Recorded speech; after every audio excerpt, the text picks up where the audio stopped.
Bonjour, bienvenue sur la chaîne Le Feu d'Avis. Donc je vais de nouveau répondre à une question qui m'a été posée par Pascal Lou concernant l'immobilier. Donc j'ai visionné la vidéo que tu m'as envoyée. Faut savoir, je ne peux pas répondre à toutes les vidéos que tu m'envoies parce que tu m'en envoies énormément. Et ce qui m'a intéressé dans le visionnage, c'est que je me suis dit qu'il y a une catégorie de personnes qui ont déjà de la haine pour la Watchtower. C'est la racine même qu'ils ressentent. Et donc, ça va les éloigner encore un petit peu plus de Jésus, quoi.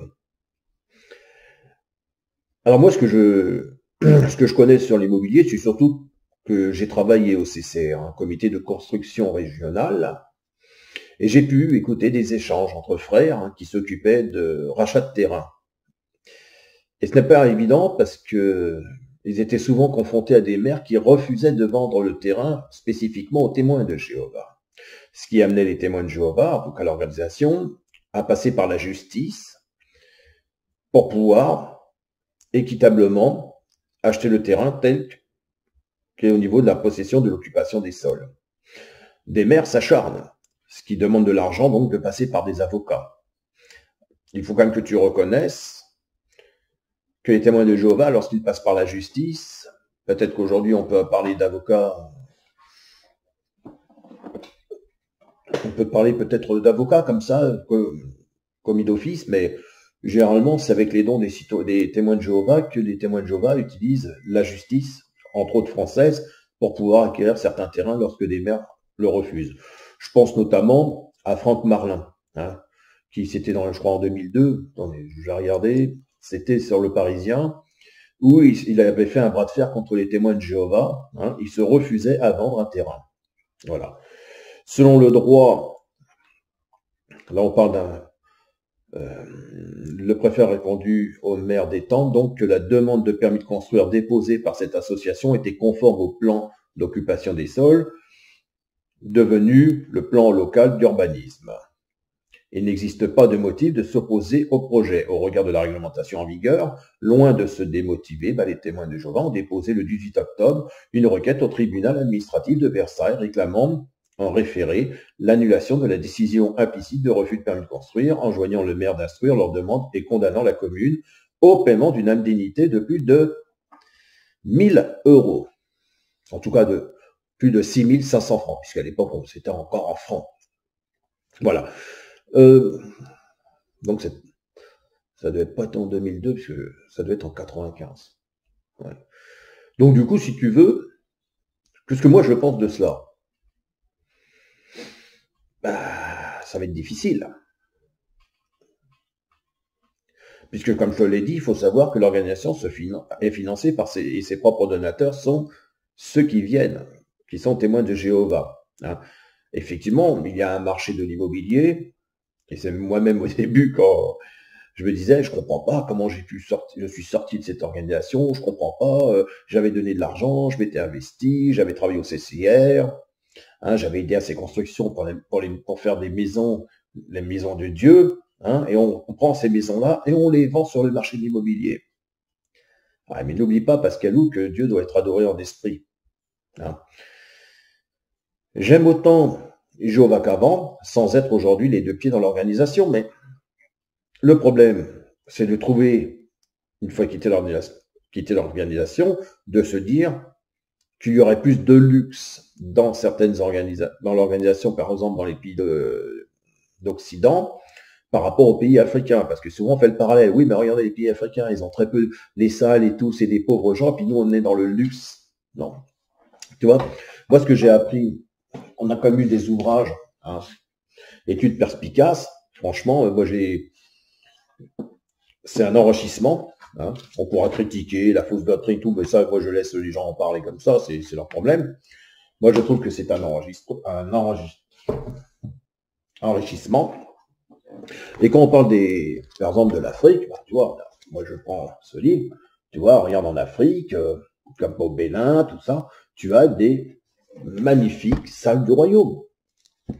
Sur les témoins de Jéhovah, tu as des magnifiques salles du royaume. Donc, il faut arrêter de penser qu'on fait plus de favoritisme pour l'un que pour l'autre. D'ailleurs, je mettrai même, tu vois, Par exemple, une salle du royaume, hein, au Congo, qui malheureusement, depuis la Covid, est restée fermée. Tu vois, une salle qui est fermée, il faut maintenir, par exemple, là on arrive dans une période d'hiver, bon là-bas c'est pas le cas, mais il faut l'entretenir.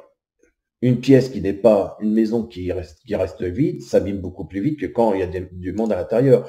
Là, on va prendre, par exemple, à vendre, tu vois, à vendre, lieu de culte appartenant aux témoins de Jéhovah. Un bien immobilier gigantesque, hein, tu vois, c'est dans l'immobilier, et original est à vendre dans le village de Bioul, hein, c'est en Belgique. Le centre où se réunissaient les témoins de Jéhovah. La congrégation de Bioul s'en sépare pour investir ailleurs dans le monde. Ce bien immobilier à vendre est ce qu'on peut qualifier d'atypique. Il s'agit d'un ancien lieu de culte pour les témoins de Jéhovah. Le site appartient à la congrégation de Biou depuis plus de 30 ans. C'est ici qu'étaient enseignés les fondements de la Bible. Ce sont des rassemblements plus importants des différents témoins de Jéhovah, que ce soit de la région du Hainaut, de Bruxelles, mais même parfois de Flandre, de Luxembourg.